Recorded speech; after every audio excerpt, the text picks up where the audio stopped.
CFL season kicks off tomorrow night, Mosaic Stadium. It's the Ottawa Redblacks in town to visit your Saskatchewan Roughriders. We got to get you all excited about the TSN broadcast. So for that, we bring in the best in the business. That is CFL on TSN Insider Dave Naylor. Dave, thanks for doing this. First and foremost, people here in this viewing region, they want to know about the Saskatchewan Roughriders. And I heard you guys talking about, on paper, they might be the best lineup. You know, my Grey Cup pick, and I didn't pick this just to hype up the very first game of the year. I didn't even realize it was the first game of the year when I made it, is Ottawa and Saskatchewan. And, you know, these are two teams that were outside the playoffs in 2023. They both made a step back into the playoffs last season, significant steps forward. You know, two Canadian head coaches, two Canadian general managers, maybe in the spirit of the Canadian Football League and the way we're all feeling these days. And look, when I look at the Riders and I go around them position group by position group, you know, I just see consistency. I see some improvements from a year ago. This was not a team that needed an overhaul. You know, they've added some things. Mike Rose on the defensive line. They brought Tavon Campbell back from the National Football League, a kid who played at the University of Regina, who's going to join the secondary. And they've added some depth at quarterback behind Trevor Harris, which when your quarterback is in his late 30s is always a good idea. I mean, I talked to Trevor Harris when he was through town here, you know, a couple months ago, and he told me, he said, I think I could have the best season of my career. And he was really clear about what he was saying. He wasn't saying, I'm not saying I'm going to be better than I've ever been in my career. I'm saying that with the offense we have and the personnel I have around me, I feel like, you know, as an offense, I can achieve more than I ever have in a season, which is a bold thing to say, you know, for a quarterback who's been around as long as Trevor Harris.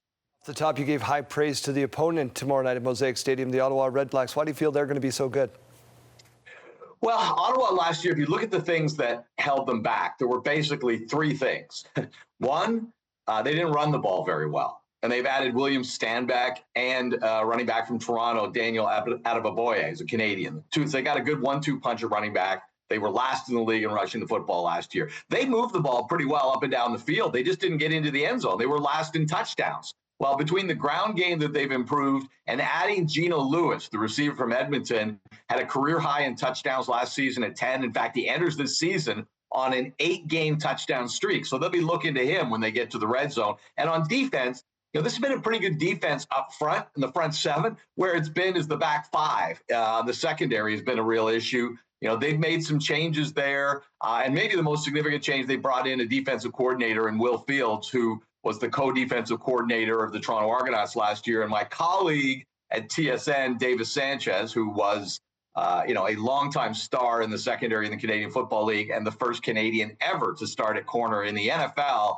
he said Will Fields coaches the back as well as anybody he's ever been around. So, you know, if they can tighten up that back end of their defense, and I say get an improved run game and better in the red zone, I think those are all things that could allow Ottawa to be very strong this year. Dave, 30 seconds left. We talked about this a little while ago at the CFL draft. The league needs stars, and we saw 2 stars get cut in Kadeem Carey and William Fletcher. What's going on? Well, Walter Fletcher, yeah. What happens there is running backs. You know, running backs, particularly once you get on in age a little bit. First of all, it's a real vulnerable position because there's lots of good players at that. And, you know, use Kadeem Carey as an example. He had a 1,000-yard season last year. He's 32 years old. Well, why would they cut him?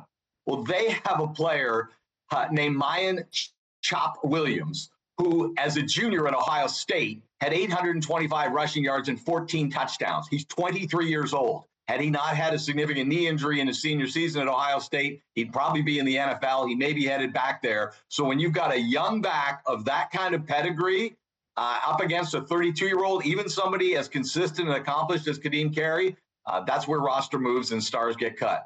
See them getting without a job for too much longer. Dave Naylor, the best in the business. Thank you for doing this. He was here in Regina. I don't know if a lot of you know this. About 95 or so, he patrolled the sidelines here. 7 o'clock is the kickoff. Mosaic Stadium Thursday night.